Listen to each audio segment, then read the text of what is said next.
Yung iba pong tatay, kapag wala na po yung asawa nila, iniiwan na po yung mga anak. Pero si Papa hindi kami iniwan kahit sobrang hirap. Hindi naman nakalimutan ni Rab. Kaya salamat ako. Thank you, Rab at Jackie. Thank you. Wow.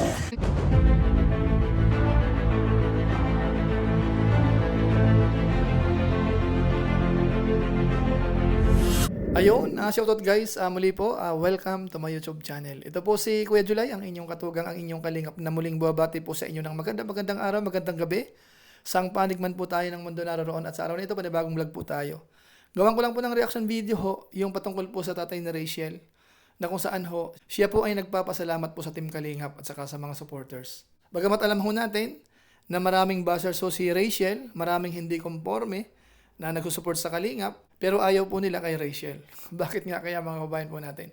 So pag-usapan nga po natin yan maya-maya ng konti, pero bago po yan, konting paalala muna si Kuya July. Baka sakaling meron po ditong hindi nakasubscribe sa ating YouTube channel, huwag natin kalimutan. July Paunil, tapos pakipindot lang po yung notification bell button para lagi po tayong updated sa aking mga video upload. Tapos yung ating Facebook page po, July Paunil 2.0, pwede po nating i-follow at saka po pwede pong i-like. So maraming salamat po sa inyong lahat at kung okay lang ho, pakisuportahan naman po ang Team Kalingap, mga kasamahan po natin. Lalo na po siyempre si Kuya Bal Santos Matubang at saka po si Kalingap Rab. So maraming salamat po sa inyong lahat. Ngayon tuloy na po tayo, pag-usapan na po natin itong patungkol po sa tatay po ni Rachel, na kung saan ho ay nagpasalamat nga po kina Kalingap Rab at saka sa Team Kalingap po, mga kabayan po natin. Bagamat alam ho natin, nung mga nakaraan, talagang sa comment section, mas marami ho yung hindi sang-ayon. Kumbaga ho, binabas pa nga ho si Rachel, nagsasalita po ng kung ano-ano po, yung mga ilan sa mga viewers, mga kabayan po natin. Kaso nga lang ho, gaya ng sinabi ko po kahapon, since na si Kalingap Rab ay pinapayagan o kaya okay naman siya kay Rachel, tayo naman ho bilang Lingap partners, kailangan po nating sundan yon. Hindi naman po pwede na si Kalingap Rab ay pumapayag, okay lang sa kanya, tapos sa atin, hindi okay. So hindi naman po yun maganda, no? Bagamat siyempre po ay may mga natatandaan naman po tayo, sinasabi ng mga viewers dyan, na may mga pagkakataon po na nakapagsalita po sila ng hindi maganda rin po sa Team Kalingap. Kagaya halimbawa, nung namatayan po sila noon, ang alam natin, nagpunta po si Kuya Bal Santos Matubang. So may mga bagay-bagay po doon na parang hindi naman po nagustuhan ng mga viewers natin na narinig po sa kampo po nila. Kaso nga lang ho, yung mga ganong bagay, sana kalimutan na po natin yun kasi nakaraan naman na po yun. At doon po sa ibang mga bagay-bagay pa po na alam ng mga viewers natin, siguro po isipin na lang po natin na nagkamali, pero ngayon naman po ay pinagsisisihan naman siguro kung sakasakali man po. Kaya siguro po ang pinakamaganda, parang konting konsiderasyon siguro, konting move on, tapos tingnan po natin kung ano naman po ang maitutulong niya po dito sa Velvet Box at saka po sa Team Kalingap. Lalo't si Kalingap Rab naman ho ay nakita natin, talagang welcome po si Rachel. Siguro po kuha tayo ng konting clips ho nung nagkita po si Kalingap Rab at saka po si Rachel. Ito po yon.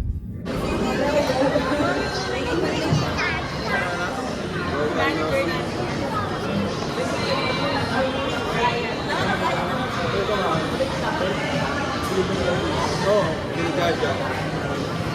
Wala ka din sa kanila eh. Ganito mo yun, gabulag, di ba?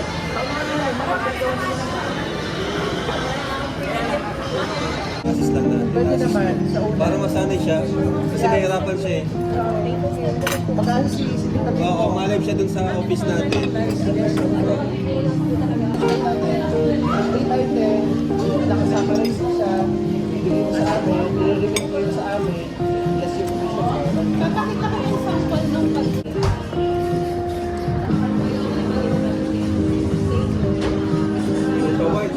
So yun mga kabayan po natin, kitang-kita ho natin na walang plastikan po yan. Sa tingin ko po, yung pagpunta ni Rachel, tapos yung pagkikisama ni Kalingap Rab, mukhang okay naman ho.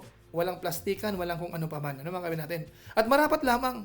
Kasi kung yung matatandaan ho, yung pinakaunang vlog ni Kalingap Rab kay Rachel, talagang maraming naantig ho ang damdamin noon. Ano, yung mga viewers natin. Kaya nga po maraming sumuporta po dyan. Kahit nung time na yon wala pa po si Rowel ho noon, mga kabayan natin. Siguro po kuha ko ng konting clips po, doon po sa unang vlog po kay Rachel. Si Rachel at ang kanyang 4 na kapatid.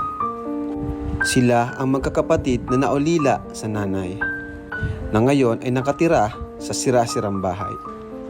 At ang tanging tatay na lang nila na may sakit ang nagsusumikap para sila ay makapagtapos ng pag-aaral at may makain sa araw-araw.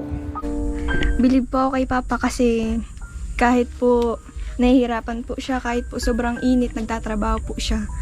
Kahit po sobrang mabigat po yung tinatrabaho niya, nagtatrabaho pa rin siya. Tsaka, kapag wala po kaming nakakain, nautang na lang siya kahit wala siyang pambayad para lang mapakain kami. Naluluwa si Rachel, oh. Kinadaan na lang sa tawa. Pero naluluwa na si Rachel, naiyak si Rachel. Naiyak na rin si Kuya J-Lo. Ba't ka na luluwa, Rachel? Naalala mo lang yung mga hirap ni Papa mo? Opo. Kasi, nauwi siya dito. Masakit yung katawan. Minsan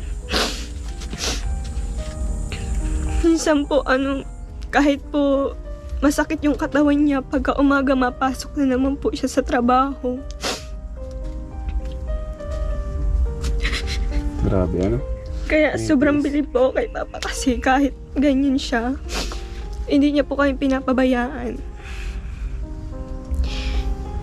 Tinitis yung Proud sakit. po ako kasi siya po yung naging papa ko.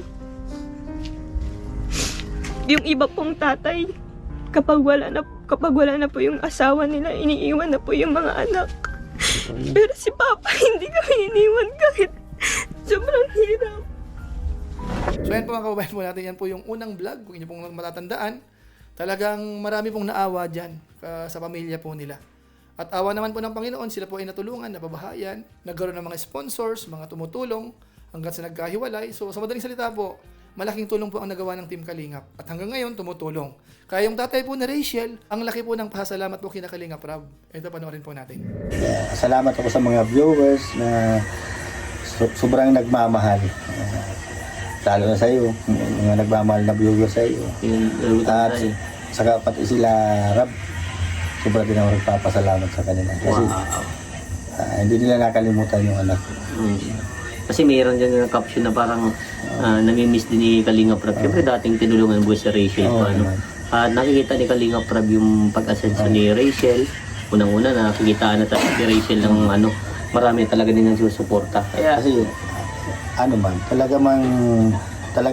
hindi man bilang ama ko, talagang masasabi ko man talaga na nagsusumikap yung anak ko para sa mga kapatid niya, para sa pamilya niya, buong pamilya niya. Hindi naman nagsusumikap siya para kung sa ano lang. para sa lahat. Hindi para sa luho lang niya. So ano tayo yung masasabi mo yung nagkita si Kalinga Prab at si Rachel? Ano nga? Anong reaction mo doon tayo? Siyempre, di ba? Siyempre, yung mga, yung na-vlog mo kami simula. Po. Inano mo kami doon. Repair, opo. Naging Kalingap Angel siya. Po. Ilang taon na lumipas. Ngayon ay nagkasama sila ulit. Masaya ako kasi nagkita sila ulit. Dapat nga kasama ako doon.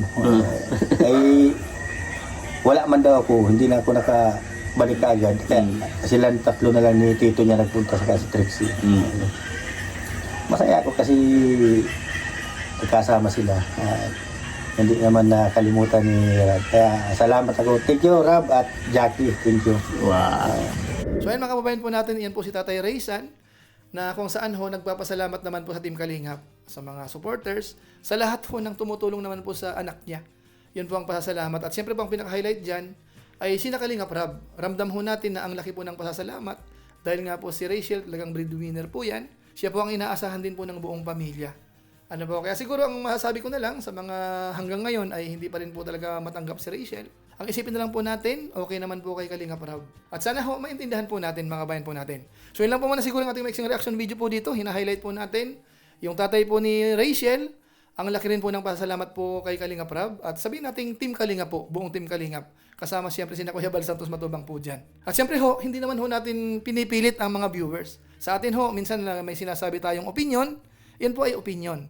Kung sakali naman ho mabigat sa kalooban ng mga viewers natin, hindi naman ho namin kayo pipilitin. Para masaya po tayong lahat. So yun lang po muna siguro ang ating mixing reaction video po sa pagkakataong ito. Kung inyo itong nagustuhan, pwede naman po nating i-share. So muli, ito po si Kuya July, ang inyong katugang, ang inyong kalingap na pansamantalang nagpapaalam po muna. Kita-kita ulit tayo sa mga susunod ko pang vlog. Maraming salamat sa inyong walang sawang pagsuporta po sa ating YouTube channel. Pagpalain nawa kayo ng Diyos, mabay tayong lahat. God bless. Bye-bye.